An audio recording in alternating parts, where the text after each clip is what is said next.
Hey there everyone, and welcome to this week's market update. Last week in El Paso County, we saw a total of 178 new homes come to market. We saw 65 price increases, 127 price decreases. We saw 54 homes that went back on market. That's homes that were under contract that didn't make it all the way to close for one reason or the next. And we saw a total of 439 homes that closed out and sold completely. So last week we did see the number of homes that sold, the number of homes that closed dropped just a little bit. And this week we're back up again to kind of that normal range where we were at, anywhere from about the 430s up near 500 per week.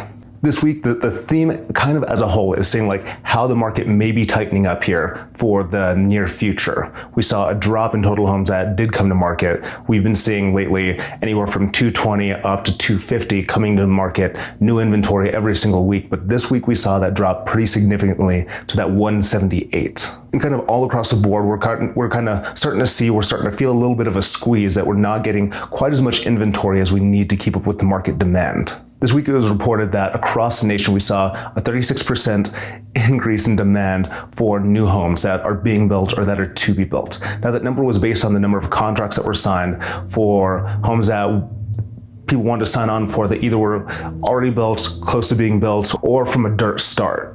So across the nation, we're really seeing a shortage of resales. That's basically anything that isn't a new build. We're starting to see that we don't have as much inventory that we need to keep up with the market demands and with the continued lowering of interest rates that a lot of people, especially a lot of people who are new to the market, who are first-time home buyers, are trying to snag up new mortgages. In fact, one of the clients that I had a chance to talk with this week, we're getting closer and closer to closing on a house that they signed a contract for back in January.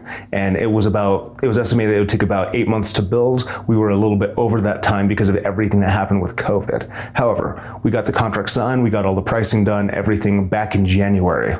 And because of everything that's going on, because of the demand, the growth in the neighborhood, the growth in Colorado Springs as a whole, they're already seeing a significant amount of equity and they haven't even moved into the place. It's just been over 8 months through this crazy market, through all of the price increases. So there's a lot of people who are buying now, who are building now, who have a lot of potential to see equity increases by the time their house finishes out. And just a little pro tip for anybody who might be looking at getting a new home built. One of the best things you can do is get into a growing neighborhood early. And in general, as the neighborhood becomes more desirable, you're actually going to see the increase of that price of your equity of how much the house is worth. You're going to see that move up over months and over years. One of the things you do want to keep in mind that is if you move into a neighborhood early, it is going to be part of a construction zone. It could mean more noise on the weekends. It could mean noise earlier in the morning. And there are a few things to deal with along the way. So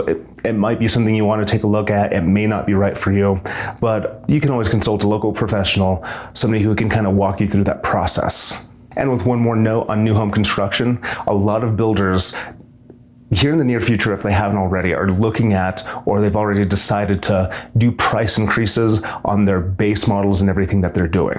One of the main motivations behind this is that the cost of materials has gone up like crazy over the past couple months, and they just can't keep up with the demand. They can't keep up with all the materials that they need and how much it's costing builders to build homes now. And the reason why lumber, for example, and a lot of these materials has gone up, it's just the general demand.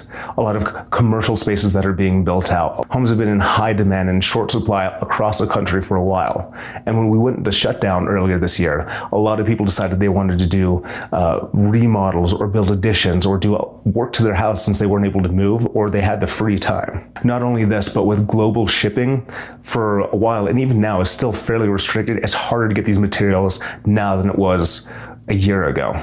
But if you're curious about new homes, if you're curious about what this might be doing to your neighborhood, what this might be doing to affect the value of your home or the price of your next home, you can feel free to reach out and contact me anytime. But that concludes this week's market update, and thank you for watching.